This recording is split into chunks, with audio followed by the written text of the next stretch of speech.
반갑습니다. 장대장 부동산 그룹의 장용석 대표입니다. 자, 계속 방송에서만 여러분들 뵙고 또 유튜브에서도 방송했던 것을 재생산해서 여러분들 아무 때나 전철에서든 집에서든 볼 수 있게 유튜브에 올려놨는데 이렇게 회사에서 직접적으로 촬영하고 이런 게 좀 없었는데 이제 매주 여러분들에게 한 주간에 여러 가지 그 뉴스라든지 이슈를 좀 짚어주면서 방송에서는 하지 못하는 좀 편한 얘기들을 좀 하려고 합니다. 그래서 저의 어떤 그 외모도 좀 편한 외모입니다. 오늘 미용실도 안 갔고요, 메이크업도 전혀 안 했습니다. 깨제제 하나요? 이것도 레알 아니겠어요? 레알 있는 그대로 보여주겠다. 다 있는 그대로. 오늘 머리도 좀 개판이고 하지만 하여튼 재밌는 여러분들하고 좀 토크를 할 수 있도록 하겠습니다.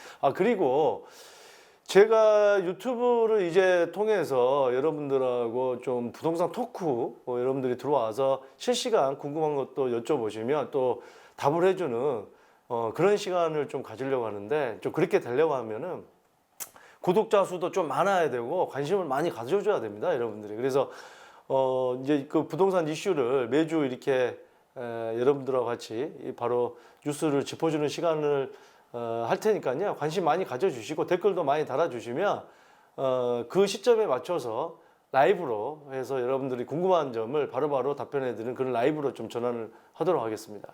자, 오늘은요, 그 한 주간에 이번 주에 어떤 그 뉴스를 보면은 자, 이런 얘기가 나옵니다. 서울 아파트 중간 가격이 우리가 이제 중위 가격이라고 합니다. 사상 첫 9억 원 돌파했다. 얼마 전까지만 해도 8억대 중반이다 했는데 9억 원 돌파했어요. 이게 이제 우리가 지금 9억 원이라는 게 어떻게 보면 지금 고가 아파트로 정부에서 분류를 한 거예요. 최근에도 15억 이상 아파트는 이제 대출을 안 해주겠다 했는데 어떻습니까? 15억 미만도 9억 이하까지는 LTV 40%까지 담보대출, 9억 이상부터 15억 이하 미만까지는 얼마죠? 20%. 그러니까 9억이 넘어가면 일단 비싼 아파트로 분류를 하는 것 같은데, 중위 가격, 이 중위 가격 중간 정도의 가격이 9억이라고 하면은 50%가 비싼 아파트다. 서울에 있는 아파트는 이렇게 지금 해석이 되는 거예요. 과연 9억 이상이 비싼 아파트일까요? 지금 강북권이나 이런데 웬만한 아파트 30평대 다 10억 넘어갑니다. 동작구 흑석동 아크로 리버하임 34평 얼마예요? 20억입니다. 저기 마곡지구 힐스테이트나 이런 거 13억, 14억 계속 올라가고 있어요. 종로의 경희궁자이 얼마죠? 15, 16, 17 계속 올라가고 있어요. 지금 경기도권에서도 하남미사의 지금 그 주상복합 5호선 들어오는 거기 주상복합 30평대 얼마입니까? 지금 10억 찍었습니다. 10억 클럽에 가입했어요. 광명도 30평대에 지금 8억대 중반 후반까지 거의 9억 가까이 가고 있어요. 광교는 30평대가 지금 10억 넘어간 지 좀 오래됐고, 수원도 이제 GTX 들어선다고 하니까 그쪽 어떻습니까? 30평대 9억 가까이 갑니다. 지금 웬만한 경기도권에서도 GTX라든지 이런 호재가 있는 지역들은 거의 9억까지 갑니다. 신규 아파트 같은 경우 거의 그 10억이 올라갑니다. 그렇다 보니까 과연 이 9억을 가지고 여러 가지 좀 규제선을 맞추는 게 과연 맞냐, 이런 얘기들이 지금 계속 나오는 거예요. 지금 현 정부 들어서서 얼마 됐죠? 현 정부 들어서 2년 반 됐나요? 처음에 6억이었습니다. 중위 가격이 6억이었는데 지금 9억을 돌파했어요. 서울에서 현 정부에서 지금 50% 정도가 서울 아파트 가격이 올라갔던 거예요. 굉장히 많이 오르긴 올랐습니다. 예. 그래서 지금 그 기사를 보면은 고가 주택 기준 종부세는 9억이 아니죠. 이거는 실거래가가 아니고 공시지가죠. 공시지가. 이거 좀 공시지가 9억 원이기 때문에 실거래가 기준하면 예전에 14억, 15억 원이었다고 한다면 지금 공시지가가 계속 지금 가파르게 오르고 있잖아요. 이제는 13억, 12억 점점 이제 공시지가랑 실거래가랑 이게 좁혀집니다. 좁혀지면 어떤 현상이 일어나죠? 우리가 재산세라든지 종부세라든지 세금을 많이 내게 되죠. 예. 2주택 이상은 종부세가 6억 원 이상이기 때문에 합해서 공시지가 합이 뭐 9억 두 채가 합해서 9억이 넘어간다. 예를 들자면 뭐 그 정도 선이면 종부세 대상이 되는 거고 1주택자들은 이제 뭐 12억, 13억 그 정도면 종부세 냅니다. 제가 볼 때는요 서울 시내에 거의 지금 뭐 3, 40%는 종부세 대상이 될 겁니다. 되고 재산세도 지금 많이 올라갔죠. 공정시장 가액이 이제 85%에서 작년에 이제 90%. 결국에는 재산세도 올라가는 거예요. 공시지가가 올라가고 공정시장 가액 비율이 이제 100%까지 계속 이제 올라가잖아요. 5%씩. 계속 재산세까지 올라가는 거예요. 세금이 많이 집 가진 사람은 이제는 세금이 점점 많아지고 있다. 좀 이렇게 분류를 할 수 있을 것 같은데 고가일수록 공시지가라든지 이게 올라가는 폭이 높고 정부에서는 고가주택에 대한 규제를 자꾸 하는 겁니다. 고가주택. 15억 이상은 대출 안 해주겠다. 지금 또 어떤 얘기가 나오죠? 3주택 이상은 종부세, 종합부동산세를 좀 더 늘려야 된다. 저 얼마 전에 뭐 2주택자도 지금 비율을 늘렸잖아요. 조정대상 지역 안에서는. 이제는 3주택도 더 늘려야 된다. 이런 얘기가 나오고 있습니다. 과연 세금만 계속 이렇게 늘리는 게 이게 좋은 방법인지 하는 것도 한번 생각해 볼 필요가 있어요. 자꾸 때려서 잡으려고 하는 게 과연 이 어떤 자본주의 시장에서 맞는 방법인지. 애들도 어때요? 계속 너 공부해 나가서 놀지 마. 어때요? 더 삐뚤어집니다. 다른 방법을 택합니다. 예. 공부하는 척만 하죠. 근데 이제 야 너 마음껏 놀고 대신에 오늘 1시간만 집중하자, 2시간만 집중하자. 어린애들 말 잘 듣습니다. 근데 너무 어떤 규제만 가지고 이 지금 과연 부동산 정책을 잡으려고 하는데 세금만 많이 늘리려고 하는데 불만만 커져가고 있죠. 앞으로 부동산 시장의 대책이 또 어떻게 나올지 참 그것도 궁금한데 제가 방송에서도요 많은 부분을 제가 맞췄습니다. 부산이 작년에 조정 대상 지역에서 해제가 됐죠. 그래서 부산에 투자했던 분들이 질문을 했을 때, 또 투자하려는 분들이 질문했을 때, 그때 조정 대상 지역에서 해제될 것 같다. 사두면 좋을 것 같다. 어땠어요? 바로 해제됐죠, 부산은. 남양주 같은 경우는 다산신도시라는 일부 지역 빼고 해제됐고, 일부 지역 빼고 해제되는 것은 의미가 없어요. 다산신도시 같은 경우도 거기 신규 아파트 택지지구 들어선 곳이 다 투자자들이 몰리는 곳이고 아파트 가격이 뛰는 곳이고 구시가지 같은 거 풀어줘봐야 거기 누가 투자하러 들어갑니까? 일산도 마찬가지죠. 일산도 킨텍스 주변 뭐 이런데 삼성지구 뭐 이런데 투자자들이 그런 데 몰려들지 일기 신도시 뭐 30년 다 된 아파트에 누가 지금 거기에 투자로 해서 들어갈 분들이 얼마나 되겠어요. 예. 그래서 사실상 부산은 그래도 해운대구나, 그 동래구라든지 수영구, 이게 지금 부산의 핵심 구인데, 그 지역을 해제함으로써 이제 투자자들 많이 몰려들어서 순식간에 1억, 1억 5천원 올랐잖아요. 예. 그래서 이런 어떤 뉴스들 분석한 것들을 여러분들이 꾸준히 볼 필요가 있다는 거예요. 어쨌든 간에 지금 12, 16 작년에 12월 16일에 12, 16 대책이 나왔음에도 불구하고 조금 이제는 뭐 최근에 그런 어떤 뉴스들이 나오죠. 고가 아파트들이 나오기 시작한다. 재건축에 뭐 2억 떨어진 매물이 나오고 있다. 아직까지는 대세 하락으로 보기는 좀 힘들 것 같아요. 우리가 생각해 보세요. 아파트 뭐 서너 채 있고 뭐 건물도 있고 예를 들자면 그런 분들이 뭐 20억, 30억짜리 아파트 내가 한 2억 손해 보더라도 지금 나 팔아야겠다. 머리 아프다. 세금 때문에. 이런 분들이 나오는 거지. 대세적으로 내가 20억짜리 집 한 채 가지고 있는데 그 2억 손해 보면서 팔고 싶겠어요? 쉽지 않습니다. 강남이라고 해서 고가 아파트라고 해서 다주택자만 그 아파트를 갖고 있다고 생각하면 그것도 오산이에요. 그렇지 않은 분들 많습니다. 1주택자도 많아요. 예. 대출 받아서 1주택 강남에 아파트 가지고 계신 분도 많고 강남에서 뭐 상속 증여 받아서 한 채만 가지고 계신 분도 많고 그게 전부인 분도 많습니다. 예.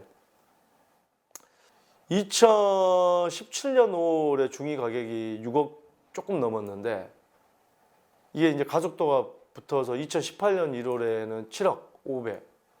무려 1억 원이 7, 8개월 만에 1억 원이 그 평균이 올랐고요. 또 2018년 9월에 8억 3천 정도까지 올랐다. 그러다가 바로 최근에 이제 9억을 돌파를 했죠. 엄청나게 빠른 속도로 올라가는 것만은 맞습니다. 그래서 지금 현재 계속 지금 뭐 2014년부터 그때 박근혜 정부 때부터 재건축에 대한 어땠어요? 2008년 금융위기 이후로 계속 떨어지면서 정부에서 조금씩 그 규제 완화책이 나왔습니다. 근데 심리가 한 번에 움직이지도 않아요. 그러다가 2018년부터 뚝 떨어지다가 2014년 때 재건축에 대한 규제를 풀어줌으로써 항상 부동산의 1번지는 서울이고요. 우리나라에서. 서울에서 대장주는 어디예요? 강남이잖아요. 강남에서 재건축. 강남 재건축이 움직임으로써 다 퍼지게 되는 거거든요. 강남 재건축이 위축이 되면 다 위축이 되는 거고. 요즘에 뭐 풍속효과라고 그래가지고 뭐 강북에 많이 투자한다, 뭐 경기도에 많이 뭐 가격이 오른다, 강북이 오른다. 이거는요 일시적으로 오를 수는 있겠지만 생각해 보세요. 지금 현재 인프라, 좋은 학교, 좋은 백화점, 좋은 병원, 좋은 직장들이 강남에 다 몰려 있는데 이게 강북으로 이동하지 않고 강북이 갑자기 막 비정상적으로 강남만큼 올랐다, 내지는 역전한다. 그게 말이 되는 얘기입니까? 그리고 그러니까 뭐 규제 외 지역에 투자해야 되는데 그거는 좋은 투자 방법이 아니라고 생각해요. 그거는 거품이죠. 그게 거품이죠. 예. 그런 부분은 꼭지점을 잡아서 나중에 매도할 때 애를 먹을 수가 있기 때문에 그런 부분은 잘 살펴볼 필요가 있습니다. 그래서 이제 이 9억 원을 초과했다. 이 중위 가격이 그만큼 이제 많이 올랐다. 그리고 지금 9억의 기준이 되는 어떤 대출 기준이라든지 그다음에 종합부동산세는 공시지가 9억이기 때문에 하여튼 좀 의미가 있는 좀 9억이라는 숫자가 부동산에서는 의미가 있는 숫자입니다. 요 뉴스를 한번 살펴봤고요. 자, 서울 집값 오르는 이유 있었네. 지난해 서울 6만 가구 증가. 자, 인구가 이제 꾸준히 서울 인구는 꾸준히 지금 감소하고 있죠. 통계에서도 그렇게 나옵니다. 인구가 감소하면 우리가 집값이 떨어질 것이다. 이 얘기는 옛날부터 나왔죠. 근데 중요한 것은 가구수입니다. 이 지금 가구수가 보면요. 2018년에 426만 가구예요. 서울의 주민등록 기준으로. 자, 2014년을 보면은 419만 가구죠. 2015년에 418만 가구 줄었어요. 근데 2016년에 2018만 9,800 여기도 또 줄었어. 2017년부터 422만 가구부터 이제 증가세, 가구수가 증가했다. 그래서 우리가 보면 예전에 2014년, 15년 그때 우리가 부동산이 오를 때 인구가 감소하니까 떨어질 것이다. 그때 그런 얘기를 했던 이 부동산 업계에 계신 분들이 많았는데 지금 보니까 가구수는 계속 늘어나고 있다는 거예요. 제가 이제 방송에서도 좀 가구수 늘어나는 얘기를 좀 했는데 이 지난해 서울의 25개 구 가운데 성동구가 13만 7천에서 13만 5천을 줄어들고 노원구 21만 7천에서 21만 6천을 줄어들고 이 두 개 구 빼고는 모두 수백에서 수천 가구씩 전체적으로 서울 가구 있는 가구수가 많이 늘었다는 거예요. 지난해 입주가가 가장 많았던 송파구 헬로우시티가 들어갔죠. 만세대 27만으로 866가구에서 27만 8,700으로 약 8천 가구 가까이 좀 늘었네요. 강남구도 22만 8천에서 23만 2천으로 4,200가구가 늘었고 영등포도 17만 1천에서 17만 거의 5천까지 해서 약 4천 가구 정도 늘었고 마포구도 17만 2,500에서 17만 5천 가구로 2,500가구 정도 늘었어요. 꾸준히 지금 늘고 있다는 거죠. 인구가 이게 지금 계속 줄고 있는데 경기도로 빠져나가고 있다. 근데 가구 수는 늘어나고 있다. 자, 이렇게 보면 좋을 것 같습니다. 1인 가구 수가 계속 늘어나고 있고 2인 가구도 계속 늘어나고 있어요. 그 통계를 보면은 여기 나옵니다. 서울 전체 가구 수주 1인 가구, 저도 통계를 지금 가지고 있는데 그것도 방송에서 한번 했는데 1인 가구 비율이 2000년 16.3%, 2005년 20%, 2010년 24.4%, 2015년 29.5%, 2018년 32%. 1인 가구 비율이 이렇게 계속 늘어나는 거예요. 이게 지금 정부는 서울 가구 수가 2028년까지 계속 이어질 거라 전망한다고 그러는데 글쎄 이런 전망은 잘 믿어야 될지 그건 잘 모르겠고, 제가 이제 상담을 하다 보면은 초혼이 늦어지는 경우가 요즘에 많죠. 40대 돼서 결혼 안 하는 사람 많아요. 그러면 분가합니다. 이미 분가해요. 부모님하고 살기 불편해요. 맨날 시집 안 가냐 장가 안 가냐 불편해요. 네. 분가를 합니다. 그 다음에 또 어때요? 결혼을 했는데 젊은 이층 30대 초반만 해도 이혼한 분들 꽤 많더라고요. 저도 상담하다 보면. 예. 저도 뭐 친구들 보면 이혼한 친구들 많습니다. 이미 오래전에 30대 뭐 초반 중반에. 어때요? 가구 수가 늘어나는 거예요. 네. 그리고 거기에 더불어서 요즘에 이제 고령화 시대라고 그래서 이제 뭐 90대 100세까지 살아야 되는데 은퇴 퇴직은 굉장히 빨리 하잖아요. 어떤 분은 뭐 60대 하신 분 있고 뭐 50대 하신 분 있고 40대 중반에 하신 분.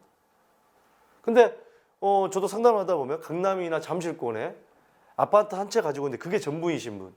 그건 어때요? 매도를 하시고 소형 주택으로 가시더라고요. 예. 네. 얼마 전에도 20억짜리 그 잠실 아파트를 매도를 하시고 뭐 저기 좀 살기 좋은데 저기 은평구 쪽에 백년산 근처에 아파트를 구입하시고 나머지 뭐 금액으로 소액 투자하시고 또 몇 억 정도는 자기가 본인이 가지고 계시겠다고 하시는 분, 또는 매도를 하고 살던 집을 고가 아파트를 매도를 하고 소형 아파트 두 채, 하나는 본인이 거주하실 거, 하나는 자녀 줄 걸로 두 채를 또 구입하시는 분도 있고, 이 가구 수가 이렇게 계속 늘어나는 거예요. 그래서 우리가 이 소형 주택에 투자를 하는 것은 앞으로도 당분간은 좀 대세로 갈 수밖에 없지 않나. 그 고가 평형대 큰 거 있죠. 강남은 40평대, 50평대도 이 강남권 서초, 이 반포 자이, 뭐 레미안 퍼스트지 등을 비롯해서 강남권의 이 40평대, 50평대 아파트도 굉장히 비쌉니다. 평당권으로 따지면 20평대, 30평대 비슷해요. 더 비싼 단지도 있어요. 근데 강북으로 갈수록 어때요? 40평대나 30평대는 큰 차이가 안 나요. 예. 아주 갭이 작으면 뭐 몇천, 3천 차이, 뭐 그러면은 40평대를 매수를 해야겠지만 이 갭이 뭐 1억밖에 차이 안 난다고 계속 1억으로 유지되는 것도 많아요. 갭이 차이가 어느 정도 나냐에 따라서 강북 아파트도 40평대가 기회다 이런 얘기를 하지, 무조건 갭이 줄어들었다고 해서 이제는 중대형이 대세다 이걸 얘기하기에는 그건 지역에 따라서 좀 그 여러 가지 분석하는 게 다르다고 저는 보여집니다. 그래서 지금 1인 가구, 2인 가구가 증가하고 있고 이런 부분들은 우리가 좀 눈여겨볼 필요가 있다는 그런 지금 얘기입니다. 자, 그 다음에는 지금 저금리입니다.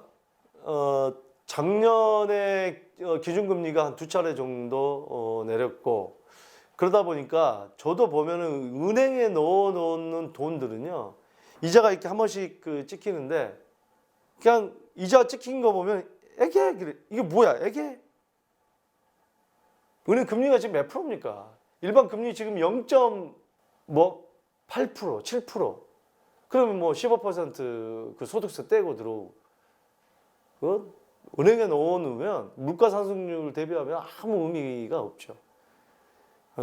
그리고 이 저금리에다가 지금 이제 보유세 오르잖아요. 계속 올랐잖아요. 지금 이번에도 이 보유세가 뭡니까? 재산세하고 종합부동산세죠. 재산세는 이제 뭐 2차례에 걸쳐서 이렇게 나눠서 내고, 종합부동산세는 이제 연말에 이렇게 내게 되는데, 여러분들 재산세나 보유세 내보신 분들은 아실 거예요. 점점 오르고 있구나 하는 걸.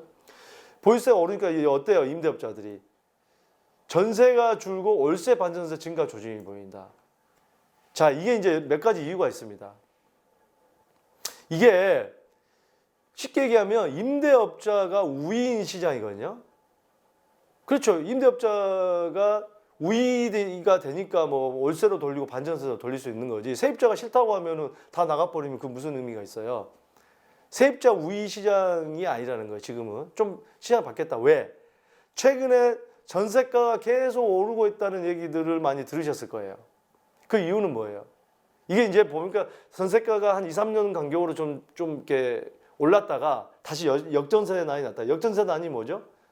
임대업자가 세입자 구하기 힘들어서 전세가가 내려가는 거죠. 그러다가 지금 3년 전에 역전세난 정도 났다가 좀 또 전세난이에요. 제가 볼 때는 어떤 패턴을 가지고 좀 흐름은 어느 정도 있는 것 같긴 해요. 근데 지금 현재는 왜 이런 현상이 일어나고 있냐? 그때 당시 2, 3년 전만 해도 그게 동시에 공급이 됐다가 또 공급이 좀 줄어들었다가 이게 이제 그런 패턴 때문에 전세가가 오르고 내리고 역전세난이 나오고 그랬던 건데 이번에는 조금 다른 면이 있지 않나. 우리가 보면은 매년 전세에 머물던 분이 매매로 전략 바뀌는 그런 어떤 수요가 있는데 지금 그게 굉장히 줄어들었습니다. 최근에 정부의 그 강력한 규제가 있다 보니까 지금 집을 사면 조금 떨어지는 거 아니야? 뭐 이렇게 생각하시는 분도 있고, 지금 3기 신도시를 지금 한다고 하니까 무주택자들은 3기 신도시에 청약을 받을 분들이 지금 전세 수요에 머무르고 있는 거예요. 그래서 뭐 이런 저런 이유로 전세 수요가 계속 많다 보니까 전세가가 올라가고 있는 거거든요. 공급은 한정이 돼 있고 그러다 보니까 전세를 올릴 게 아니고 임대업자가 전세 만기가 되면 이제는 전세 올릴 게 아니고 이 전세 지금 현재 전세 3억이다 그러면 3억 뭐 3천 이렇게 올려야 되는데 3억에 10만 원, 3억에 20만 원 이렇게 받겠다는 거예요. 반전세, 월세. 그 이유가 어차피 그 보증금 받아서 은행에 넣어 놓으면 이자가 너무 적으니 또 본인은 보유세 부담이 커졌어. 이 월세, 반전세에서 어떤 그 수익이 발생하는 이 월세를 가지고 그 수익 그 내야 될 돈, 세금, 보유세라든지 이런 부분을 충당을 하겠다는 얘기예요. 예. 그래서 그런 얘기인데 뭐 이런 얘기들인데 뭐 뉴스 제가 뭐 해석해 드리면 되지 굳이 뭐 걸 필요가 있나요, 지금? 이것도 있네요. 전세 대출이 제한된 것도 이유가 있죠. 우리가 지금 9억 원 이상의 아파트를 가지고 있으면 지금 현재 9억 원 이상의 아파트를 보유를 하고 있고 그런 전세를 줬어요. 나는 지금 전세 대출 받아서 살고 있어. 그러면 연장은 됩니다.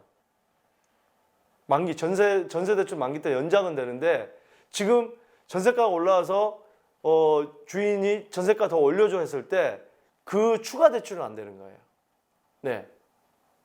그리고 지금 내가 전세 대출 받아 살고 있는데 9억 원 이상의 아파트를 살려고 해서 대출 받을 때는 그건 안 되는 거예요. 네. 15억 원 이상 아파트는 아예 안 되는 거고 대출이. 자, 뭐 그런 부분이 있기 때문에 전세 대출을 추가로 받으려고 하는 분들도 대출을 받을 수가 없기 때문에 그 목돈을 마련하기 힘들기 때문에 나머지를 반전세, 월세로 내는 게 이익관계가 서로 맞아떨어진다. 임대업자와 임차인 간의 이익관계가 맞아떨어지는 거예요. 이 정부 정책 때문에. 뭐 그런 얘기들입니다. 자, 지금까지 제가 이번 주에 그 부동산에 그 좀 이슈가 되는 그런 부분을 좀 짚어드렸고, 여러분들께서 관심 있는 부분들을 좀 해석을 해달라 이런 분들이 있으면 댓글을 많이 달아주세요. 여러분들이 관심 가져줘야 제가 거기에 대해서 계속 분석을 하고 해석을 하고 여러분들 궁금증을 풀어드립니다. 아시겠죠? 자, 오늘 첫 시간인데 여기서 마무리하도록 하겠습니다. 장대장 부동산 그룹의 장영석 대표였습니다. 감사합니다.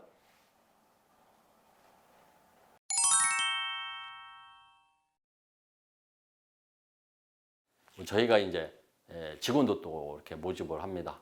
참신한 직원들, 공인중개사 자격증을 갖고 계셔도 되고 없어도 됩니다. 오시면 교육을 통해서 많은 것을 또 가르쳐 드리고 실전에서 또 돈을 또 많이 벌 수 있도록 지원을 아끼지 않고 있습니다. 그러니까 많은 분들 여기 나오는 전화번호 여기다 신청하시면 되고요. 특히나 또 뭐 사람인이나 또 이렇게 또 인연 채용하는 그런 사이트들이 있죠. 거기를 통해서도 저희가 모집을 하고 있으니까 관심 있는 분들 많이 와주셨으면 좋겠습니다.